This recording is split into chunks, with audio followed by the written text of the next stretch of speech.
going to run the numbers for us in a second, but we're going to start with Dreamboat Annie, the debut album by the band Heart, who is kind of a North American band. If you think it's Seattle, they're kind of a Canadian band because they were in British Columbia.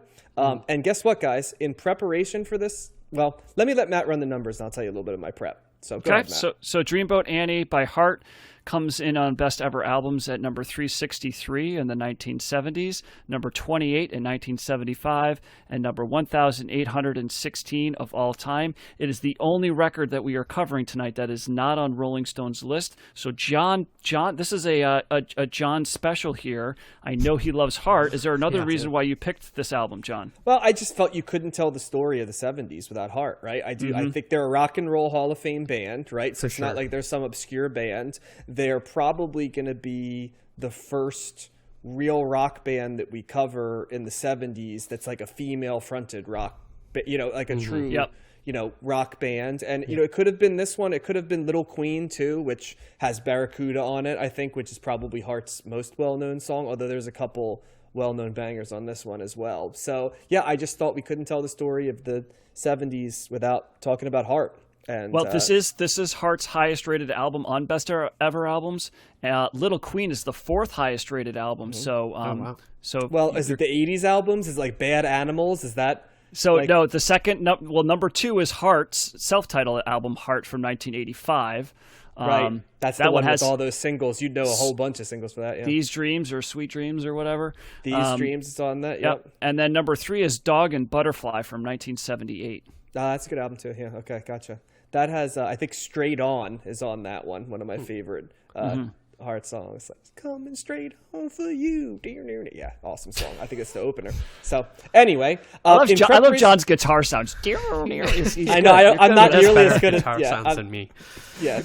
I don't want to try to sing like Ann Wilson because, well, anyway, we'll talk about that in a second. But in preparation for this, you know what I did, guys? I went back and watched on YouTube the behind the music of Heart, which I hadn't seen in probably 20 years, it feels like. But I remember watching it back when it originally aired. And so I watched this. So I have all kinds of VH1 tabloidy context on this if needed. But I'm not going to go there. But who we're going to start with? Matt, let's start with you for this one. Okay. Heart, Dreamboat Annie, clock. Unfettered Take. Unfettered Take. So I like this album. And I think my biggest takeaway from it was being surprised because I only knew two songs. I knew it's got Magic Man and Crazy on You. Yeah. The singles. So I know that's my. You have a pulse, so that's why you know both those two songs. I know Heart's singles, but I don't know their entire catalog. I was taken aback by the variety on this record. I was not expecting the different types of sounds and genres that I was getting here. Yeah, so I thought it was going to be more of a straight up classic rock album, but in addition to kind of like a Zeppelin-like blues rock, which was permeating pretty much, that's kind of their rock sound. It's Ann Wilson, the vocalist here, sounds an awful lot like Robert Plant in a lot of areas. So I'm glad they're literally called the female Led Zeppelin. Okay, so. I did not know that. Yeah. Oh, you didn't know that? No, that's exactly what they're called. That's it's 70. Yeah, it's very easy to hear that on this. But there's country on here. There's some funk. There's some stuff I would consider to be prog, and even you're getting some of this medieval kind of like flute, Jethro Tull kind of, Baroque type sounds here and there. So I was surprised at that. I didn't think that this would be kind of going in those different directions. Folk, I would say, is in here as well. And so I like that. And the songs seemed to kind of, be, a little more rocked out, and then like more of the, kind of, more of a country song or more of a folk song or whatever, and then rock again. So it does jump around a lot, which I did enjoy a lot. There's just a lot of different instrumentation here. There's some jams. I like the different, a song like Sing Child. It's definitely jam bandy. Yeah, it gets they set up the stage for the song, like the verse, chorus, verse, and then they would do like some really cool, full blown jams, which I did like a lot. And it's got classic rock, like the riff in Crazy on You is just a really cool, like in your face guitar riff, very classic rock sounding. And the version of Magic Man, I was a little surprised by. It seemed different than my knowledge of it before. So I'm wondering if I've heard that more as a live song or from a production or something like that. But the version on here sounded a little bit different. Different in what way? I don't know. It's just one of those things in my brain. I'm like, I remember it sounding slightly different. That's all. And it could be I'm wrong, and it's just that this is the way that it is, and I just never really listened to it as intently as I did this time around. Yeah. But it seemed a little bit just slightly different than me. But you got 12-string guitar on here. There's some of the stuff like Soul of the Sea seems like a Zeppelin song, but more in the vein of like a Led Zeppelin 3 or a Houses of the Holy type song, where they're kind of taking away the electric rock sound of it, and they're kind of doing more of that folk rock, that thing that Zeppelin would do.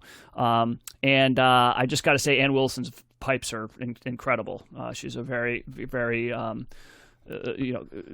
great singer, very powerful, and she hits some crazy notes on this. So a real fun listen.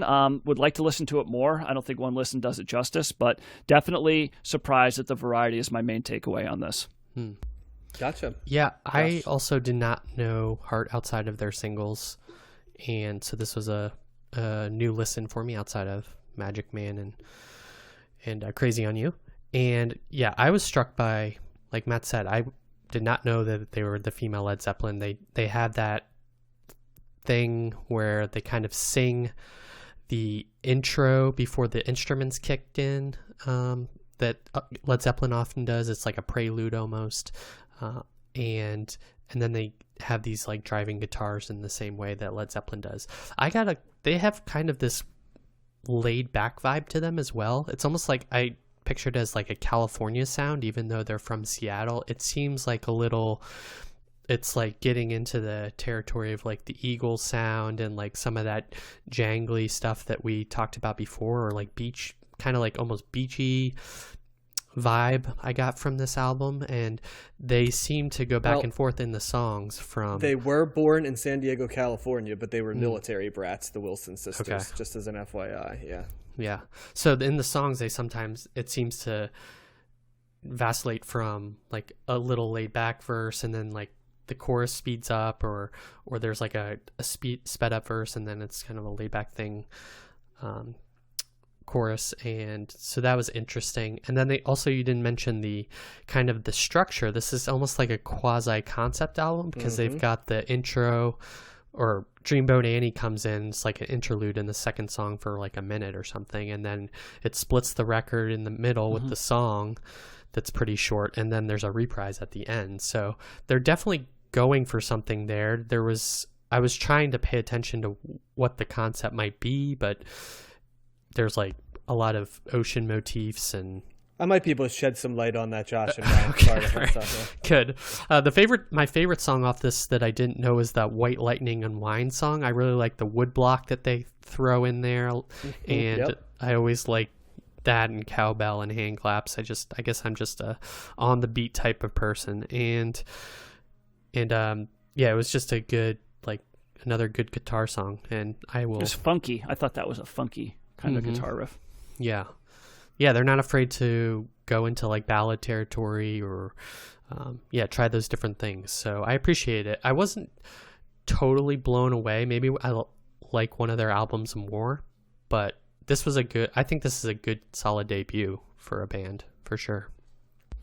Yeah, I mean, 70s Heart is always, like, when you listen to their albums, it's part rockers and part, like, folk songs, even down to the guitar. The guitarists, whether it be Mike Fisher or Nancy Wilson, are alternating between plugged-in guitar and, like, acoustic guitar, both. And that's sort of a staple of 70s Heart. Of course, they had, like, a second career in the 80s, which, if you're only familiar with that, like, this Heart doesn't even seem like the same band in some ways. But, thematically, so the idea with Heart, first of all, with the cover, you've seen the cover, right, with the two Wilson sisters, and they're shaped like a heart. I don't know if you guys caught that. But they are. Look at that. To shake like a heart, yeah. And it actually became very controversial because their record label, who they kind of were fighting with royalties about, it was called Mushroom Records. They actually did a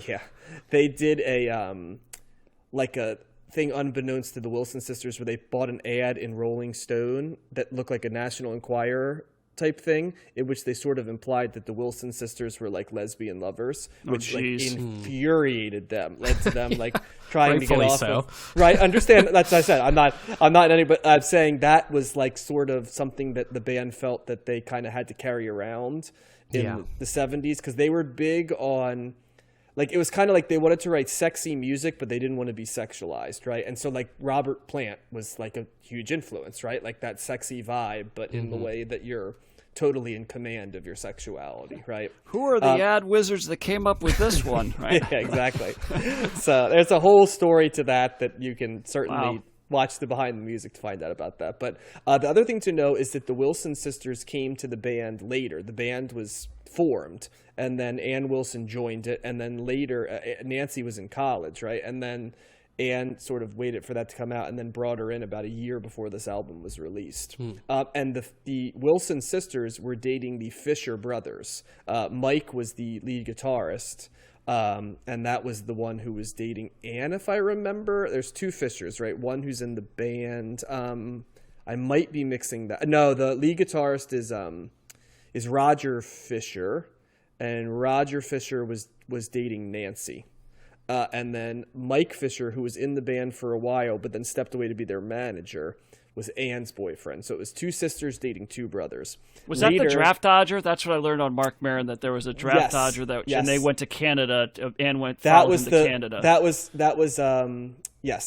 Ann Wilson's, and so she left the band and went to Canada. She described it as like a bucolic thing, but then eventually they all ended up in British Columbia and became a band in Vancouver. But yeah, he's the Magic Man, in case you're wondering. That's who she's singing about. Yeah. And then while I haven't ever seen it said that the concept album is that, it clearly seems to be about like this like amorous love, right? Not, like Heart writes a lot of like sensual songs, right? But they're like tender loving, but like tender loving, we're gonna screw all day, as opposed to like we're gonna screw all. You know what I mean? That's kind of like the vibe, that you get from it. A subtle difference. Yes, it's like you write a song about doing it called "Love Me Like Music, I'll Be Your Song," not like I want to be your backdoor man, like Led Zeppelin would write. And so yeah, that's a little bit of the context. I think it's important to know. I always thought the guitar work in Heart was underappreciated. They're a really, really good guitar band, and they're a really good guitar band in two different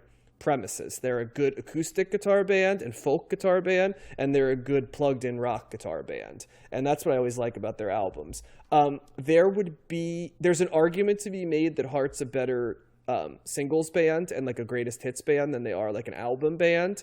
I know Matt often mentions that that's how he does bands, and I could see how in Heart you could get a very good representation from them with a greatest hits that has like these two singles on it, as well as like Barracuda and like Even It Up and Straight On and Cook with Fire. There's a whole bunch of like 70s, but the thing with that is they're all like rockers, right? And so you'd only be getting that, and you'd kind of not know that they had like another thing.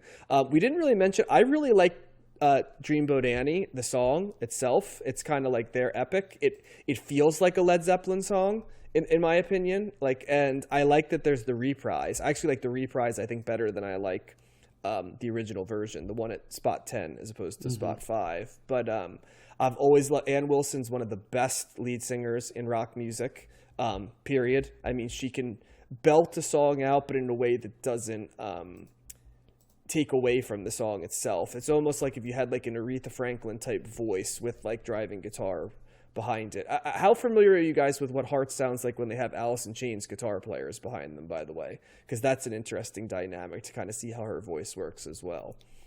Yeah, not very. Nope. I don't know if I know them outside of Barracuda.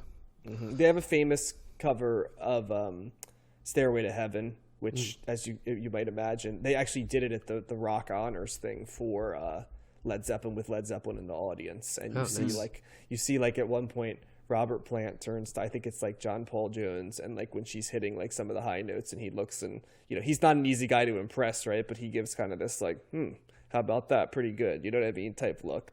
So maybe I'll post that on the Twitter feed. But yeah, I do like this album. Like Josh, I think that it's it's inconsistent, but not in a bad way. The variety actually works for it, but you could tell they're also sort of polishing their sound a little bit. Yeah. And the peaks are real high. I mean, Magic Man and Crazy on You are both awesome guitar songs. Dreamboat Annie I like as a ballad. Like you guys, I liked Sing Child and White Lightning and Wine are the other songs that stick out to me. Did you know How Deep It Goes is actually the first single from this album, which is kind of shocking. Oh, wow. No, I did not. It's kind of amazing. I mean, Crazy on You just screams first single.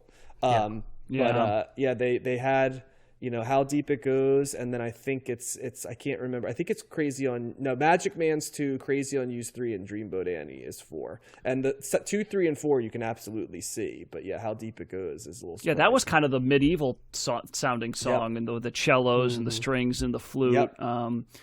So that's interesting that was the first single. I wouldn't have chosen that. I thought Dreamboat Annie, the fifth track song, sounded the beginning of that opening guitar riff sounded like Jolene, like the Dolly Parton kind of like Jolene riff. And I thought that I wasn't really getting as much Zeppelin there. I was getting more of a country sounding song. The second version of it to me sounded more like Zeppelin. The first version, you're absolutely right. Sounds more like a country version. Or you know what else I picked up on? That one also kind of reminded me of like Everybody's Talking. I forget who that guy is. It's almost like a traveling, riding on a train, hitchhiking type song that would have been like in Forrest Gump or something like that. Like that. I was getting that feel from Midnight Cowboy. Everybody's talking about. Yeah. It kind of had this shuffle kind of guitar part that was along the same lines, I thought. So those are the songs that came up to me from that. So. Yeah, Heart's also another thing that's really interesting when I was watching that documentary that we haven't really talked about is Heart was a band that like gigged a lot and had ups and downs, but they were still very much in the radio era of rock music. And they told the story that while they were gigging in British Columbia, like their album kind of got out and it made its way across another part of Canada. And they ended up like getting a gig in Montreal for Rod Stewart. Opening for him after they actually got fired from like a house gig. You know how the Doors used to have all those like house gigs where they'd be the band at a place? Like they had one of those, and I think if I remember correctly, Ann Wilson said something like that the food tasted like Lysol or something, and then so they got fired. And as they got fired, their manager came in and said like, the bad news is you got fired here. The good news is you're opening for Rod Stewart in 4 days. So they go to Montreal and they're like, wow, how did this happen? And they go, and I guess they get on stage, and the whole band or the whole crowd knows all their songs because they'd been playing on the radio in Montreal. But like back then, you had no idea, right? So it really was amazing. Like to remember that was a thing, right? That the world was kind of a different place, that you could have no idea that your track was being played because there was no anything that would allow you to know that because news traveled slow. So, so I thought that was an interesting story. That is cool. They blew up without even knowing it. But yeah, I'd recommend this. I mean, you guys both know I always stump for Heart. I think they're a very underappreciated band. I like their variety. The Wilson sisters are pretty foxy guys, especially the 70s versions. I mean, all versions are, but especially the 70s versions. Not the big hair 80s Heart. Well, they're foxy in their own way, you know what I mean? But I am partial to See, that's the Heart that I grew up on. Alone and These Dreams and stuff, and all I want to do is make love to you. And, that's right, that was them. Yeah, there's a bunch. There's more Heart single there's one I always remember is there's a song called If Looks Could Kill. It's like this super synthesizer song that if I put it on for you within 2 minutes it would get stuck in your head for a week. It's like I can't describe it, but like stay away from it because unless you want it to get stuck in your head. But I would recommend this. I like it. So. Me too. I liked it too. I don't think it would be in the top 100 in my opinion, but it's definitely solid.